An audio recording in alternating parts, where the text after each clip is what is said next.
An error statement is created in MATLAB anytime our programming language detects that there's a problem with a command that we've tried to execute. Error statements occur whenever our code does not follow the rules or syntax of our programming language.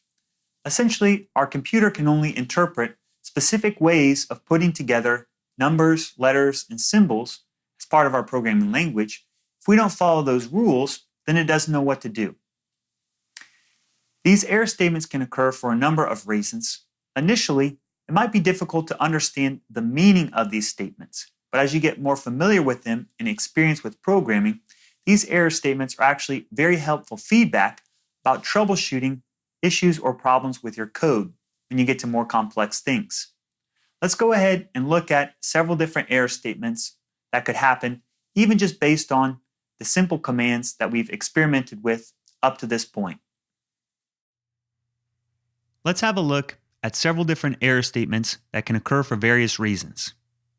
Let's say we've assigned a variable with the name of x. We've given it the value of 5. We want to use this variable to create a new one called y. So y will be assigned the result of a mathematical expression involving x. So we put x, multiplication operator, but let's say hypothetically that we forget and leave off the other part of this expression. If I press return and try and execute this command, we receive an error statement from MATLAB right here in red letters in the command window that tells us there's a problem. It doesn't know how to interpret the command or the instructions that we've provided for it. So we need to fix this by actually putting in something on this part of the expression. So we cannot simply leave off something on the other side of one of these operators. So to complete this, we have y, x multiplied by 2.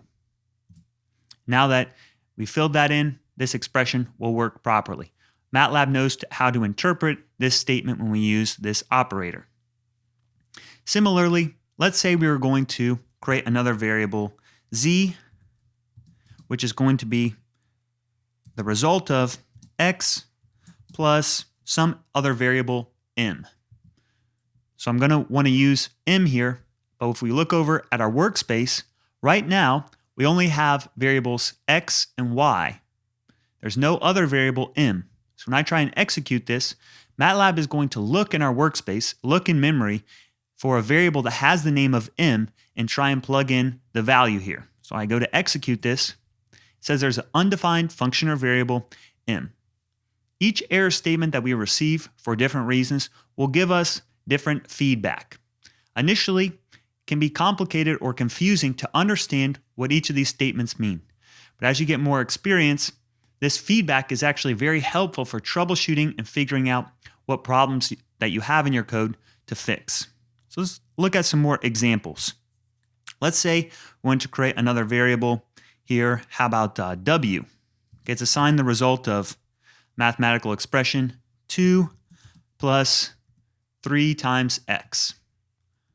From a mathematical perspective, this kind of statement is common, where we would just write 3x, meaning that 3 is multiplied by x. So we've implicitly assumed that there's multiplication happening. But from the perspective of programming with MATLAB, if we try and execute this command, press return, it tells us there's a problem, unexpected MATLAB expression. And in fact, it even suggests what we could do to fix this problem. So this one is an error statement that it can figure out or at least anticipate probably what we meant by this. So here we need to explicitly put in the multiplication operator for this command to work right. This is also true when we're using parentheses. So if we had another variable, how about t gets assigned the result of the mathematical expression 2 plus 3 times the quantity x plus 1.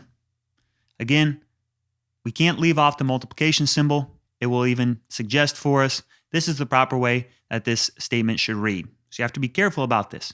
If you have an error, MATLAB will not be able to execute your code properly. You need to make sure those things are corrected. Let's look at a few more examples. We've looked at using mathematical functions, things like the square root function. We take the square root of something like 9 as an example. Well, it's very essential to follow the syntax or the rules of using this function. If we don't use the parentheses, we do square root 9. This is something where MATLAB tries to figure out, well, it doesn't have a function or a variable that's named square root 9. It says you're probably just mean to do square root.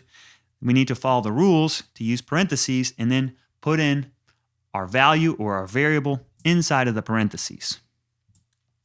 Let's look at when we name variables that are going to be based on a word or a phrase. What are some of these rules that we have to follow?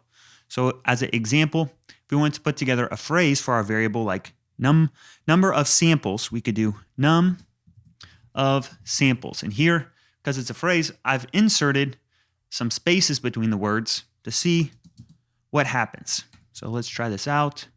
Go to execute it. It says there's a problem. It in fact separates these out into different things. So instead of combining them together to the name of one variable, it's trying to interpret num of samples as separate things. So the best way to do this, it's in fact suggesting the wrong thing here, is that we want to do num of samples. This will execute properly. Same thing goes if we try and insert some symbols here. So if I did number with the $sign and tried to assign the value of 6,000. So there's a problem with the name that we've selected for our variable. We can't use this symbol here. Same thing goes for many of the other symbols. Lastly, I'll show you what happens with this issue of using numbers in variable names. So here, let's say we've got signal 1, and we assign it the value of 5. This is perfectly acceptable for us to use numbers in various places in our variable name, except for the first letter or first place in our variable name. So if I do one signal, try and assign it the value of 5, it says there's a problem here. Unexpected MATLAB expression. We can't start out with a number in our name. What we could do, put it in the second position. It doesn't matter as long as it's not in the first position. So those are several different error statements that can occur for various reasons. So as you get more experience with programming, these statements will be very helpful for you to quickly troubleshoot and find errors in your code.